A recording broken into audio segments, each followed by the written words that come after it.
abantu banandikondo bwa kansala municipality. By then mukabanga inasikira bali bamweta Hassan Gowa. Competition yaliwo niba nanga abantu ballot paper twali kwa abantu batano bali kunze mwene ticket ya FDC kwaba ku Muganda ticket ya NUP kwaba ku NRM flag bearer Hassan Gowa mwene yaliyo kwaba ku NRM lenient bali babiri bali bamweta Bwinza Abubakari sani cha person wa Central Division NRM kwaba ku Nonda mweta Badawi so fatwa ya abantu batya batano ayi alhamdulillah ne bazakatonda abantu Abubakari bampa akalulu kabitirivu muno ono nyokunonenkeza bakansala ababita kukalulwa kanji awo ndio kyoko zira sente ngandi mwavu mulungi bakuwa kalulu navugana mutano wa chairman ulamweta Taligola yali wokuti nge sente bibikabuke biti nikuno okulonda yagaba bugabe ngari gaba bugabe nolo okulonda lweni ngoja akaluka Uganda kusimbya line lukumi so abantu bampa akalulu kuchi kuwerera ngo mwana omukudukudu lati mukulembeze nti eniye jasokebwa ko mukaga nasuka na lobinga boa najito wachi hapa person wange uligo mukisa era nto kuna maji na lobinga yo kubiri najito wachi hapa person wo mukayaga wamweta Sumani era inuma wa think omwezi ngamulaba ajiba ko muchi omukonda nani kuja ku lobinga njite kasoko north bangama kumukona ati mutukaenda muchi tukaenda madi ga boa na madi gachi gatabu so cha namba kyanongera boost yamani muchi mukatuze banga bo mukogwe bulido nabanga bakwemerera nabo nemereire nabo mumbera yonna wano kuido koboti kutiko vugani wano kuba speaker ya kuba speaker first of all alikwenda ba speaker full kweli alikwenda ba speaker kweli full wentani kusaba kalulu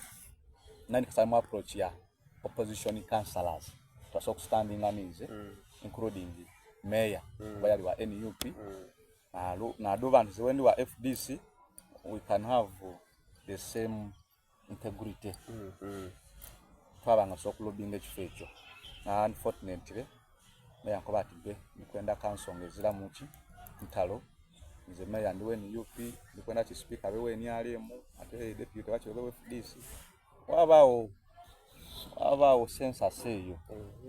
oba deloge chabanga chandike ikanyamu wanali zira sente ataka otuikiza mutemanti yochi sente apaluka sente atikali na dalako ofunda kunika na kabandi aya akabalonza abamani wali bakansala abiri tuli bakansala abiri na mukaba aya ngakatono kansala okusupenia ko emiko iteka wasweiko katon kiko mili so akobanti be tawesa sulu kandikizo kwa mawange chakobye na sawa ba deputy speaker banange bampa ku kifo ekyo mwali kubameka pali abantu babiri oni yali inapogana mchala era namukuba n'obulwali kusatu namusikolo kusatu yali wakibina kyo wa enyali so ebisere bisinga approach yange politically wompa ko mukisa so interacting ku niyo tisha ngo butampagira as long as you give me opportunity cheba zakatonda atewe mfuno omukisa tera inogukozesa era wentole lina lya freedom fighter bus park pale mskandozi abazindi bus park ya Blacktire wacha akaino pavai paye merera because ntu byali ku mukanso twabisa ku kanso mina tinga batuchuse kwa change of views because that is the bus park all of us we are much aware kabiri tubona buyumba kolaki kumeruka au twaye mera pake babo takuchi kuitaka so ndina mwensoni kintu kyemba njakola nfumintiriza kijja kundogerwa kuki era kijaboneka kitya eri abatuze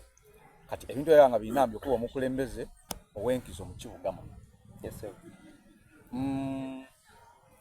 akaluka 2021 I was PA wa Councillor Benasa Mulyo nafuna mu kusomozebwa nga bakobati okusaba akalulu ayi kyoli kole ekyo tiiki kirungi kireke akakusaba akaluka mwino kolaki kaleke nakoba nti kituufu nendo bwa kansalaye ngene ngira mutawuni yenu noguba mupiira omba muzira mutebi eti mutekola kito wangu